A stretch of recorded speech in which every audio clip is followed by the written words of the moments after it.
नमस्कार, मैं के सिंह।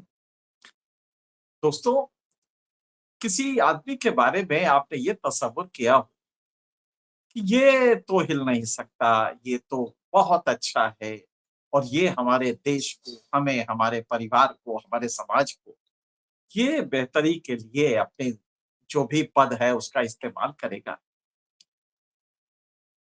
उसके लिए जब कुछ अचानक कुछ और नज़र आने लगता है, तो एक बार आदमी हिल जाता है। जस्टिस चंद्रचूड़ के रिटायरमेंट के सिर्फ 20 दिन रह गए। लेकिन हर हफ्ते सैटरडे, संडे को कोर्ट की छुट्टी होती है। पिछले हफ्ते उन्होंने कहा कि मेरी चिंता ये है कि इतिहास में मुझे कैसे लिया जाएगा। ये भी चौंकाने वाला था कि आपको इतिहास की चिंता, क्या उसके हिसाब से ये फैसले दिया करेंगे? अभी 2 दिन पहले अपने गाँव पहुँचे, अपने पैतृक गाँव, और पैतृक गाँव उनका है पुणे में और एक कस्बा है छोटा-सा खेड़। तो खेड़ में ये तालुका है, इसमें कान्हेसर है, कान्हेसर, यहाँ के गाँव में अपने गए। और उन्होंने जो बातें कही है वो बहुत चौंकाने वाली है। वो लग रहा है कोई शंकराचार्य कोई है, किसी मठ का, वो कुछ बोल रहा है। कुछ इस तरह के अटरेंसेस उनके निकले, जो कि अब चिंता में डाल रहे हैं कि चंद्रचूड़ भी तो वो शेर जो है, कहीं ऐसा ना हो यहाँ भी वही काफिर सनम निकले। तो अब चिंता हो रही है कि क्या जस्टिस चंद्रचूड़ कि ये जो 2 हफ्ते की चीज़ें हैं, अब ज़रा सोचिए उन्होंने क्या कहा है। कितने ये आप लिख के लिए कितनी चिंता की बात हो सकती है। उन्होंने कहा है, जब अयोध्या फैसला मेरे पास आया तो मेरे पास 3 महीने रह गए थे, और ये देश के एक बड़े अखबार का ये पूरा है। ये हेडलाइन आपको हम नज़दीक से दिखा सकते हैं, और यही नहीं, एक एक अन्य अखबार में भी है। ये दोनों हम हिंदी के दिखा रहे हैं, ताकि ये प्रोग्राम हिंदी में है तो इसलिए आप इसे हिंदी में देखें। ये एक अन्य अखबार का है, और इन दोनों की हेडिंग बता दें। अयोध्या मुद्दे के समाधान के लिए भगवान से की थी प्रार्थना, सीजेआई। अयोध्या मुद्दे के लिए भगवान से की थी प्रार्थना। और आगे क्या कहते हैं, कई बार होता है कि जब हमारे पास केस होता है, लेकिन कोई समाधान हमें नहीं मिलता।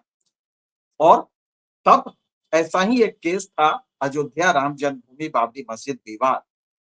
ये मामला मेरे पास 3 महीने के लिए आया था। तब मैं भगवान के आगे बैठ गया, उनसे प्रार्थना की कि इसका समाधान निकालें। फिर जस्टिस चंद्रचूड़ आगे कहते हैं, मेरा विश्वास कीजिए, अगर आप आस्था रखते हैं, तो ईश्वर आपके लिए कोई ना कोई रास्ता निकाल देता है। भाई साहब, ये अयोध्या जजमेंट संविधान के हिसाब से होना था, या ईश्वर जो आप जानते हैं जिस ईश्वर को, उसकी प्रेरणा से होना था? आप ये कह क्या रहे हैं? ये क्या जजमेंट्स जो होते हैं, ये इंट्यूशन पे होते हैं कि जज साहब को सवेरे पूजा कर रहे थे तो इंट्यूशन हुआ और उन्होंने फैसला मार दिया। ये जस्टिस चंद्रचूड़ की जानिब से जब ये आ रहा है तो डर लग रहा है, क्योंकि वो साइंस के विद्यार्थी भी रहे हैं। मैंने कई बार उनका जब तकरीर सुना, उसके अलावा पढ़े भी देश के बड़े प्रमुख कॉलेज में हैं, उस परिवार के हैं जिनके पिताजी भी चीफ जस्टिस रहे हैं। आज ये किस तरह 20 दिन रह गए हैं, तो वो बता रहे हैं कि विश्वास कीजिए, अगर आपको ईश्वर में आस्था है, तो आपको कोई दिक्कत नहीं होगी और रास्ता निकल आएगा। क्या ये रास्ता, ये फैसले जो होते हैं, अब ज़रा इसका उल्टा सोचिए। जो आदमी ईश्वर में आस्था नहीं रखता, जो नहीं जाता कहीं मंदिर, मस्जिद, गुरुद्वारे नहीं जाता है, लेकिन रेशनल है, साइंटिफिक थिंकिंग है, तो क्या जस्टिस चंद्रचूड़ उसको रास्ता नहीं मिलेगा? राम मंदिर में कोई ऐसा होता तो उसको रास्ता इल्ले हो जाता। क्या कह रहे हैं आप? अरे आप ही के संविधान में साइंटिफिक थिंकिंग जोड़ा गया है, आर्टिकल 52 में। तो आप ये कह क्या रहे हैं? आर्टिकल 51 जे, अगर मेरी याददाश्त सही है तो आर्टिकल 51 जे या एच ऐसे है, और आप ही के समय में जोड़ा गया है। आप जब उस समय जज हुआ करते थे, आप भूल गए कि साइंटिफिक थिंकिंग होती है। ये जज क्या फैसला देते हैं ट्यूशन पे, प्रेरणा से? सुबह बैठे पूजा पे और उन्होंने कर दिया फैसला क्योंकि भगवान ने कुछ को इंट्यूशन दिया। तो जस्टिस चंद्रचूड़ का ये कहना अब डरवा रहा है और वो भी रिटायरमेंट के 20 दिन रह गए हो तो ये शंकराचार्य की तरह बातें करना ये कुछ समझ में नहीं आ रहा है। अचानक अब जरा गौर कीजिएगा और मैं समझता हूँ पूरा देश अगर किसी एक आदमी पे भरोसा रख रहा था इस दौर में जिसमें कि अस वर्सेस देम में हम बटे हैं वो या हम, देश में 2 विचारधाराएं चल रही हैं, उसमें एक भरोसा था तो वो था जस्टिस चंद्रचूड़। रिटायरमेंट के ठीक पहले ये 2 हफ्ते से हो क्या रहा है? उस दिन कहा कि मैं देखना चाहता हूँ इतिहास मुझे कैसे लेता है, मुझे बहुत डर लगता है, मेरी चिंता रहती है कि इतिहास क्या जज साहब इतिहास के डर से फैसला देंगे और अच्छा बनने के लिए फैसले आपके हुआ करेंगे। मान लीजिए कोई ऐसा फैसला है जो इतिहास में न जाए। अच्छा, मतलब ये कि जनता के परिप्रेक्ष्य में जनता के नजर में वो बहुत ही अलोकप्रिय हो, तो क्या आप उसे गुरेज रखेंगे, उसे परहेज करेंगे? ये क्या कह रहे हैं आप? मतलब आपको इतिहास में इंटरेस्ट ज्यादा है कि इतिहास हमें कैसे लेगा या आपको जजमेंट देने में, जस्टिस करने में, कॉन्स्टिट्यूशन के हिसाब से चलने में इंटरेस्ट? और ये क्या कह रहे हैं? ये तो शंकराचार्य बोला करते हैं किसी पीठ के। जो आप ये सेंटेंस कह रहे हैं कि आप विश्वास रखिए अगर ईश्वर में आस्था हो तो रास्ता निकल। अरे क्या अनसाइंटिफिक। वो जो डायन होती है, बिसाही होती है, वो भी यही कहती है कि हमारे ऊपर भगवान जी आए, हमारे ऊपर देवी माता आई और ये कह के वो किसी को कुछ भी मारने लगती है, पीटने लगती है। ये किस तरह का समाज आप बनाएंगे? जस्टिस चंद्रचूड़ आपसे तो ये उम्मीद नहीं थी कि भगवान आप विश्वास रखिए तो भगवान आपको रास्ता निकाल देंगे। ये कॉन्स्टिट्यूशन किस लिए रखा गया है? इतना बड़ा कॉन्स्टिट्यूशन बना के तैयार किया गया है, रास्ता उसमें खोजना है या भगवान जी के यहाँ जाके खोजना है? और आपके कहने का सीधा मतलब है कि जो भगवान को नहीं मिलता उसको रास्ता मिलेगा ही नहीं। वो पूजा नहीं करता इसलिए रास्ता नहीं मिलेगा। सवेरे वो बैठेगा नहीं जब पूजा करने तो रास्ता कैसे मिलेगा? किस तरह का ये सेंटेंस है जस्टिस चंद्रचूड़? और आपने बड़े-बड़े फैसले दिए हैं और राम मंदिर उसका खास है। आप ही थे ना? राम मंदिर पे जब बुलावा आया मोदी जी का और कहा गया कि राजकीय अतिथि होंगे आप, तो 5 में जो राम मंदिर का फैसला पाँचों ने दिया था, उनको बुलाया गया था। उसमें आप भी थे और आपने कहा कि नहीं लोकाचार की वजह से हम वहां अभी नहीं जा सकते। लोकाचार था ना, तो ये रिटायरमेंट के नजदीक आते-आते लोकाचार बदल कैसे गया? ये कौन सा लोकाचार है जिसमें आप गॉड को इन्वोक कर रहे हैं फैसले के लिए? इंट्यूशन से फैसला होगा, गॉड गॉड आपको रास्ता दिखाएगा, भगवान जी रास्ता दिखाएंगे। किस तरह का ये लॉजिक है? कहा गया आपका साइंटिफिक टेम्पर जिसको लेके कसीदे काटते थे। तो आप जरा आगे सुनिए, मेरा विश्वास कीजिए। अगर आप आस्था रखते हैं तो ईश्वर आपके लिए कोई ना कोई रास्ता खोजेगा। अब इसको रिवर्स कर दीजिए। एक आदमी 8 घंटे पूजा किया और निकला उसके बाद कहा कि ये सारी सड़क से अमुक समुदाय के लोगों को हटा दो क्योंकि हमें प्रेरणा आई है, हमें रास्ता मिल गया है। इस रास्ते पे वो नहीं चलने चाहिए समुदाय के लोग। जस्टिफाई हो जाएगा? अगर मान लीजिए वो सीजेआई के पद पे है, तो क्या ये जस्टिफाई होगा? आपको जस्टिस चंद्रचूड़ मालूम होगा मुझे लगता है कि विज्ञान की परिभाषा क्या है। This is that department of human knowledge where there is an inbuilt capacity to falsify its premises. ज्ञान उसको कहते हैं जिसमें अपने अंदर ही अपने तर्क वाक्यों को काटने की क्षमता हो। आपको अगर रात में भगवान जी आके कुछ कह दे रहे हैं कि अयोध्या पर ये फैसला दे दो और सवेरे आप आके कहते हैं भाई हमें तो मिल गया, रास्ता मिल गया और आप फैसला दे देंगे, क्या इसे कहते हैं फैसला? कहां आपका तर्क गया? फैसले इस तरह होते हैं क्या? ये तो ये तो आप किसी इस समाज को कहां ले जा रहे हैं? 20 दिन रिटायरमेंट के हैं और हर हफ्ते आप कुछ ना कुछ इस तरह का दे रहे हैं। आखिर क्या है? और शायद जस्टिस गवई ने भी कल एक बात कही है, जजेस को पद से हटने के तत्काल बाद चुनाव नहीं लड़ना चाहिए। ये वो गुजरात में अहमदाबाद में बोल रहे थे और उन्होंने कहा कि जजों को राजनीतिक नेताओं और अफसरों की प्रशंसा नहीं करनी चाहिए। और कम से कम सार्वजनिक रूप से तो बिल्कुल नहीं करनी चाहिए, सार्वजनिक या व्यक्तिगत रूप से भी नहीं करनी चाहिए। जस्टिस गवाई ने ठीक उसी दिन कहा है और कहाँ पे कहा है? अहमदाबाद में, जहां इसी सुप्रीम कोर्ट का एक जज पद पर रहते हुए मोदी के बगल में बैठ के बोलता है, मुझे आज फक्र है कि मैं देश के यशस्वी प्रधानमंत्री के बगल में कुर्सी लेके बैठा हूं। वहीं पे आज जस्टिस गवाई ने कहा, और आप जानते हैं जस्टिस गवाई 13 मई को अगले चीफ जस्टिस बनने जा रहे हैं और 23 नवंबर तक रहेंगे। अभी तो प्यूनी जज है, लेकिन जस्टिस संजीव खन्ना जैसे ही चीफ जस्टिस बनेंगे 11 नवंबर को, उसके बाद 13 मई को वो पद छोड़ देंगे, रिटायर हो जाएंगे और उसके बाद जस्टिस गवाई आएंगे, जस्टिस गवाई चीफ जस्टिस होंगे।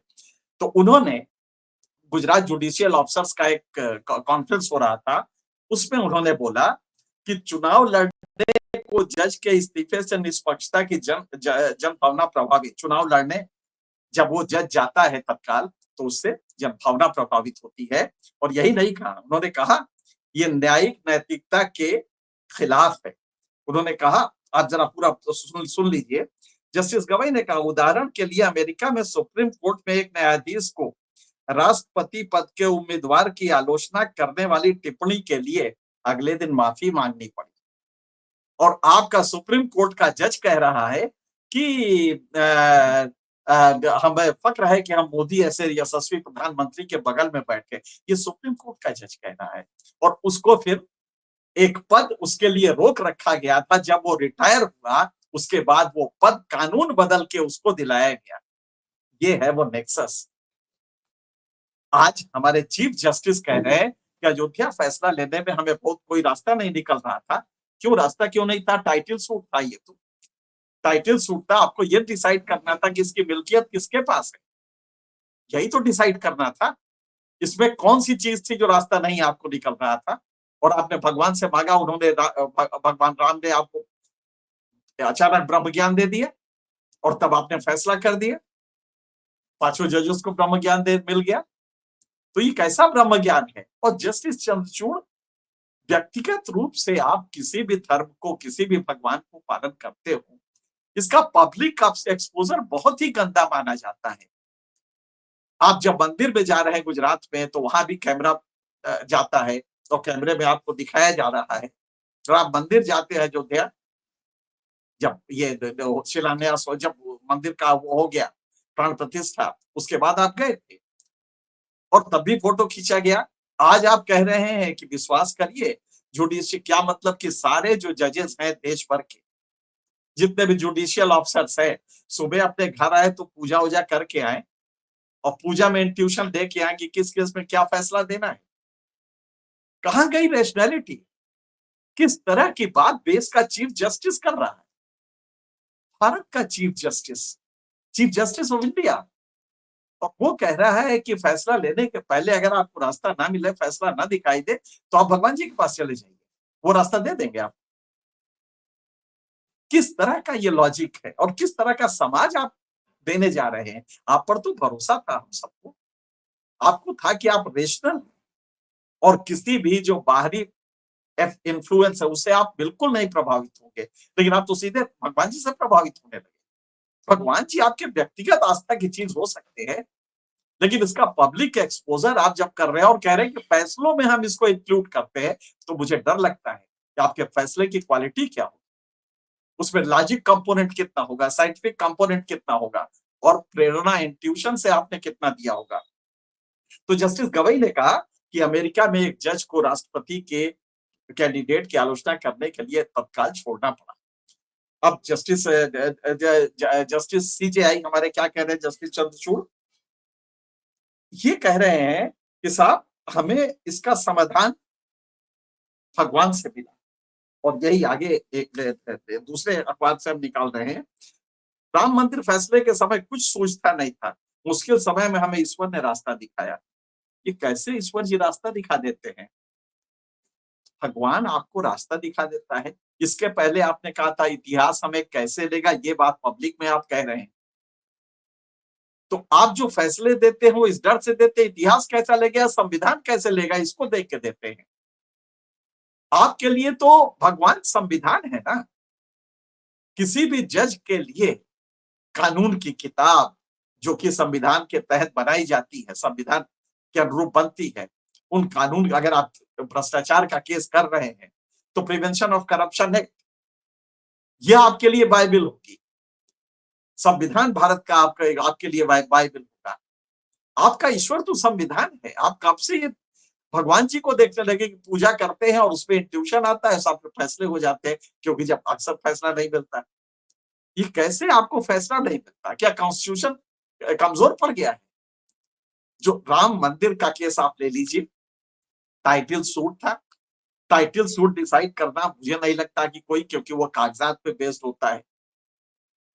आपको रास्ता क्यों नहीं मिल रहा था? रास्ता इसलिए मिल रहा था कि इतिहास की भी चिंता थी। अब समझ में आ रहा है कि अयोध्या जजमेंट हुआ कैसे हो। उसमें एक जज को गवर्नर बना दिया गया। जो चीफ जस्टिस तत्कालीन था वो राज्यसभा में है। आपको भी ब्रह्म ज्ञान मिला, इल्हाम हुआ, जो उसमें कहते, इस्लाम में कहते हैं इल्हाम हुआ। आपको भी इल्हाम हुआ और ब्रह्म ज्ञान मिल गया। जस्टिस गोगोई को भी शायद ब्रह्म ज्ञान ही मिला। तो ये किस तरह का लॉजिक आप दे रहे हैं? बहुत विश्वास था आपके ऊपर, लेकिन आप लगातार 2 हफ्ते, आपके 20 दिन बचे हुए हैं और आप जिस तरह के अटेंसेस कर रहे हैं उससे चिंता बढ़ रही है कि 20 दिन अभी और है, अभी और कुछ आएगा। और अगर आपको इस आस्था ईश्वर में है, आपने ईश्वर के से प्रेरणा से आपने फैसला दिया है, कम से कम जस्टिस में हमारा विश्वास तो नहीं लाइए। इस बात को पब्लिक में तो ना कहिए कि आपने भगवान जी से पूछ के फैसला दिया था। आपको तो ये कहना पड़ेगा ना कि आपने संविधान सम्मत फैसला दिया है। संविधान एग्जॉस्ट कर गया था, संविधान में इसका कोई रास्ता नहीं था। टाइटल सूट है, टाइटल सूट को लेके तमाम डॉक्ट्रिन्स है, एडवर्स पोजीशन से लेके तमाम सिद्धांत है उसके। क्या उसमें कहीं आपको कोई रास्ता नहीं मिला कि ये किसका, ये मिल्कियत किसकी है? तो टाइटल सूट था ना। चलिए, बाकी भी चीजें आपने देखी तो आपने रेशनली देखी होंगी ना, साइंटिफिक थिंकिंग के साथ देखी होगी, लॉजिकल प्रेमाइसेस बनाए होंगे, उससे कंक्लूजन डेराइव किया होगा। ये कैसा व्यवस्था है कि आपको इंट्यूशन से आप जजमेंट करते हैं और आप समाज को भी बता रहे हैं कि ईश्वर में आस्था रखिए, हो जाएगा। अरे भाई, ये तो इलेक्शन में मोदी जी कहते हैं, ये तो शंकराचार्य कहते हैं, और बाकी छोड़िए। वो धीरेन्द्र धीरेन्द्र वो लड़का जो है, धीरेन्द्र बाबा, वो भी कहता है, जो यंग लड़का है। और तमाम जो बाबा हैं वो सब कहते हैं, यही तो वो भी कहते हैं। जस्टिस चंद्रचूड़, आपके ऊपर विश्वास बहुत बड़ा था और है।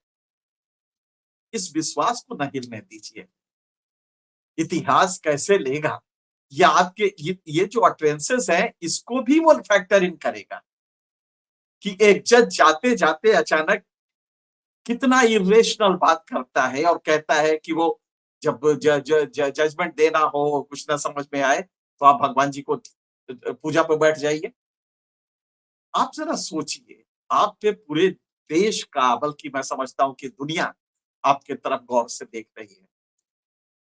ये सिर्फ 20 दिन रह गए हैं और 2 हफ्ते आपको और मिलेंगे बाहर जाने के, जिसमें सार्वजनिक आपके उद्गार निकलेंगे। ये उद्गार जुडिशियरी पे ट्रस्ट बनाए रखने के लिए बरकरार रखें। हमारा ट्रस्ट आपके ऊपर आज भी है, लेकिन अगर ये चीजें आप कहेंगे, इरेशनल लॉजिक देंगे, तो फिर हम पूरा जब देखेंगे और इतिहास जब बनेगा तो फिर वो कुछ अन्य किस्म का तसव्वुर रखेगा। मुझे लगता है कि आज के लिए इतना ही। अन्य विषयों पे आपसे मिलते रहेंगे। तब तक के लिए